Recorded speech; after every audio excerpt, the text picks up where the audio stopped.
On peut également, à ce stade-là, on n'est pas obligé de cuisiner directement le pain dans le four. On peut tout aussi bien répartir la pâte qu'on a préparée, donc rien n'empêche de doubler les quantités ou d'en faire plus, tout dépend un petit peu de votre consommation personnelle. Mais à ce stade-là, ce qui est parfaitement possible, c'est d'aplatir la pâte. Là, j'en ai déjà pris la moitié. Et vous l'aplatissez après avoir levé un petit peu pour former un espèce de carré, pour que ce soit plus facile à répartir. Et vous pouvez la diviser donc en fonction des parts donc des pâtons que vous avez besoin. Donc là je vais la diviser en deux pâtons. Voilà. Et donc bon là il y a déjà la moitié qui a été prélevée, donc il y en avait deux fois plus. Un pâton de cette taille là, donc là ce sont des pâtons qui doivent faire à peu près grosso modo 200 grammes à peu près, hein, donc 200 grammes. Donc je sais qu'un pâton de ce type-là, ça va être suffisant pour une personne. Donc en fonction de la taille de votre casserole, puis en fonction de la consommation du pain que vous faites selon la saison, eh bien vous pouvez tout aussi bien préparer le pain pour votre semaine. Donc ce que je fais, c'est que je fais 4 parts de 200 grammes. Ensuite, j'emballe le pâton dans du papier cellophane et je le mets au frigidaire. Donc, et là, ça se conserve pendant à peu près une semaine sans problème. On peut aussi les congeler et décongeler les pâtons quand on a besoin de consommer du pain. Donc ceci, je vais le positionner au frigidaire et il sera consommé au cours de la semaine. Donc ça permet de préparer, quand vous faites votre pâte, vous pouvez préparer 800 grammes, vous pouvez préparer 1,6 kg, en sachant que vous pourrez préparer entre 4 et 8 pâtons de 200 grammes. Donc ça vous permet de ne pas être contraint tous les jours de la semaine à préparer votre pain. Et vous avez préparé votre pâte pour la semaine et vous pouvez donc en 44 minutes, comme je vous l'ai indiqué, préparer votre pain assez rapidement. Et je vais vous montrer les formes qu'il est possible de réaliser, que l'on peut mettre en casserole. Donc on va déjà réaliser, donc vous enfarinez légèrement votre plaque, et là je vais vous montrer comment on peut réaliser une couronne. Donc c'est très simple, vous roulez la pâte, n'enfarinez pas trop, hein, parce que la pâte doit rester encore un petit peu collante. Voilà, vous roulez la pâte jusqu'à ce qu'elle fasse à peu près 50 cm, 40-50 cm. En sachant qu'elle se rétracte toujours un petit peu. Vous allez voir quand je vais la lâcher, elle se rétracte. Et vous pouvez donc former un cercle avec la pâte, en roulant un petit peu comme ceci. Voilà, après vous répartissez un tout petit peu la dimension du pâton. Voilà, donc là votre couronne est presque prête. Vous l'entaillez à plusieurs endroits, donc une section transversale.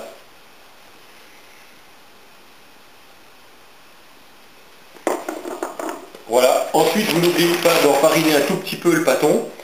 Et quand vous avez préparé votre casserole au four à thermostat 10, donc 260 degrés, il ne vous reste plus qu'à, au bout de quelques minutes, enfourner la couronne toujours sur un papier à cuisson dans la casserole et donc l'enfourner pendant 22 minutes recouverte dans un premier temps, et au bout de 22 minutes vous enlevez le couvercle donc, de la casserole comme je l'ai présenté dans la première vidéo, et vous laissez encore cuire le pain pendant 22 minutes, ce qui va lui permettre de présenter une croûte dorée sur sa surface. Un autre moyen de pétrir la pâte et de la conditionner, eh bien vous formez encore une fois un saucisson, donc un pâton, donc vous roulez le pâton. Et là je vais vous montrer comment on peut faire tout simplement des petits pains qui vont faire chacun à peu près donc 50 grammes. Donc c'est des tout petits pains qui sont très délicieux. Voilà, donc là c'est pas la peine de trop étaler la pâte, vous l'étalez sur à peu près 30 cm. Voilà, qu'elle soit bien répartie de façon homogène. Vous la coupez au milieu, et puis vous coupez encore la moitié de chaque demi-portion. Comme ceci. Voilà. Alors vous enfarinez un tout petit peu la plaque. Voilà. Et entre les mains, vous allez appliquer un mouvement de rotation. Ça colle un tout petit peu, mais c'est ce qu'il faut. Ça permet de faire une boule bien homogène. Voilà, vous la roulez comme ça entre les doigts. Donc vous appuyez quand même un petit peu, donc il faut quand même forcer un petit peu sur les muscles. Hein. Et là, on sent qu'elle colle un tout petit peu à la main. Et une fois que vous avez bien roulé la pâte, vous desserrez un tout petit peu la rotation, puis vous lâchez la boule sur la farine. Voilà, comme ça, vous formez une boule. Vous faites de la même façon avec les autres petits pâtons. Voilà. Donc vous roulez bien, donc j'appuie, je serre le pâton entre les paumes des mains, tout en imprimant un mouvement de rotation. Donc il faut être assez rapide. Si ça colle un tout petit peu, là il vaut mieux enfariner un tout petit peu le pâton. Voilà. Et après vous commencez à desserrer très légèrement pour lâcher le pâton. Et là vous avez une petite boule. Voilà, vous faites encore ça pour les suivants. Enfarinez un tout petit peu vos mains. Voilà, vous serrez un tout petit peu. Comme ça. Donc ça permet de vraiment homogénéiser la boule, de telle sorte qu'il n'y ait plus de division dans la pâte. Puis vous lâchez. Sur le, comment dire, sur le plan enfariné. Et le dernier pâton.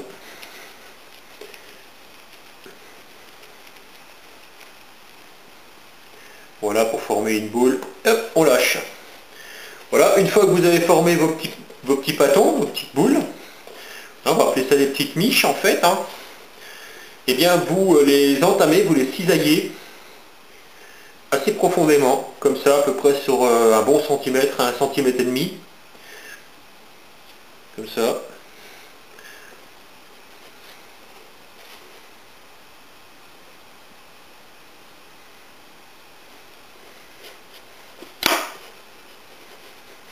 Voilà, de toute façon ils vont se repositionner. Hein.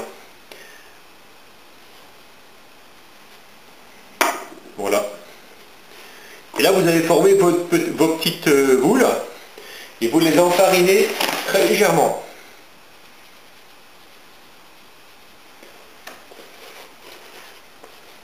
Voilà, elles sont prêtes à aller au four. Une fois que la casserole est à température, eh bien vous pourrez les enfourner. Alors là je vais vous montrer encore une autre recette. Donc là on a vu les petits pains, les petites miches et la couronne.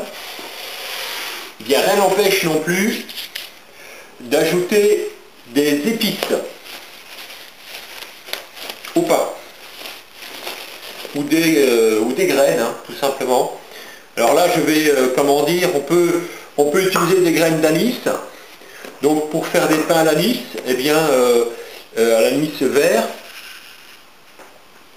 eh bien vous réalisez le saucisson,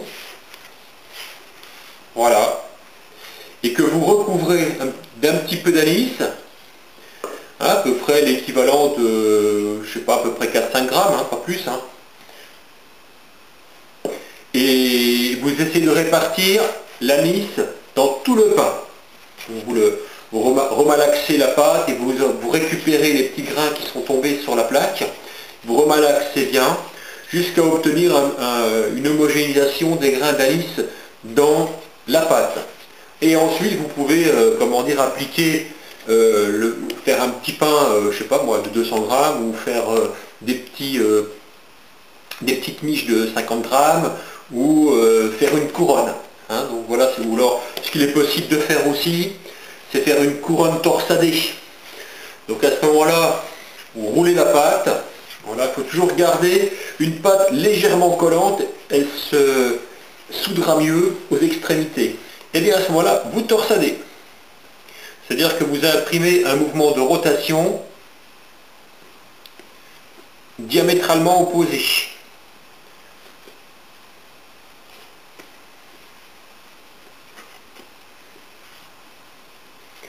Voilà, et ensuite, vous fusionnez. Ça va donner un aspect légèrement torsadé à la couronne, que vous préparez encore avec des entailles, ou avec de la farine, ou avec des épices. Donc là, la possibilité, c'est d'utiliser par exemple des graines de tournesol. Donc à ce moment-là, il faut humidifier un tout petit peu la couronne à l'aide d'un pinceau et d'un tout petit peu d'eau, comme ceci.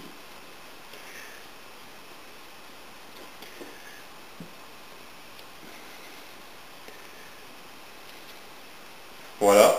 Et ça va permettre de faire adhérer les grains de tournesol à la surface de la pâte. On saupoudre généreusement la pâte avec les graines de tournesol. Très légèrement, on va tapoter pour faire pénétrer le grain légèrement dans la pâte. Voilà, je vais en profiter pour vous montrer comment on peut préparer des petits pains avec une garniture à l'anis.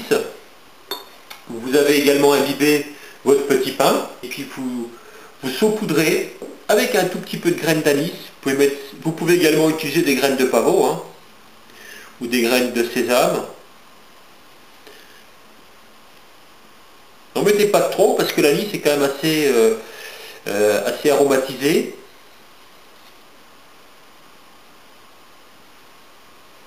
Voilà. Et puis vous saupoudrez toujours légèrement d'un petit peu de farine.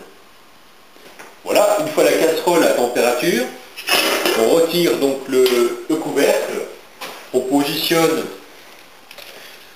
un papier sulfurisé, donc un papier à cuisson, et on y place la couronne.